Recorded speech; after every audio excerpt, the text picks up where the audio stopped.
আসসালামু আলাইকুম। বাংলাদেশের ভাই ও বোনেরা যারা প্রবাসে আসার জন্য প্রস্তুতি নিচ্ছেন তাদের জন্য এই ভিডিওটা। আমি 2018 সালে আসছি, এই বিএমইটি কার্ডটা আমি আনতে পারি না, কারণ আমার যেখান থেকে টিকিট বা ভিসার প্রসেস হয়েছে তারা আমাকে এই কার্ডটা দিয়ে নাই বা আমিও ভুলে গেছি। কিন্তু এই কার্ডটা আরেকজন প্রবাসী, সে 10 বছর আগে এসেছে ইরাকে, তাকে বিএমইটি কার্ড দেওয়া হয়েছে। অনেকজনে মনে করেন এই কার্ডটা কি, কোথায় থেকে এলো এই কার্ড, এই কার্ডের কাজ কি? এই কার্ডটা হচ্ছে পাসপোর্টের পর একজন প্রবাসীর জন্য খুবই গুরুত্বপূর্ণ একটা ব্যাপার। আপনারা প্রবাসে আসার সময় আপনারা ফিঙ্গার দেন, অনলাইন হয়ে যায়। আপনারা ট্রেডিং করেন, অনলাইন হয়ে যায়। এই কার্ডটা যেখানে ভিসার প্রসেস হয়, যারা টিকিট কাটিয়ে দেয় তাদের কাছ থেকে পাসপোর্ট নেবার সময় এই কার্ডটা অবশ্যই বুঝে নেবেন। আসেন এই কাজের বাংলাদেশে থাকা কি, এই কার্ড যদি থাকে আপনি যে কোনো সময়ে আপনি বাংলাদেশ থেকে বিভিন্ন লোন নিতে পারবেন বিভিন্ন জায়গা থেকে। এই একটা সুযোগ সুবিধা। এবং কি আপনি প্রবাসে আসার পর যদি একদম অসুস্থ হয়ে যান, আপনার বিপদ আপদ হয়েছে, কোনো সমস্যা হয়েছে, আপনি অসহায় হয়ে গেছেন, আপনাকে সরকারিভাবে বাংলাদেশে পাঠানোর চেষ্টা করবে।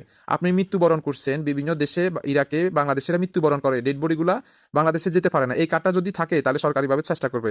ভিডিওটা শেয়ার করে দিবেন অন্যদের উপকার হবার জন্য।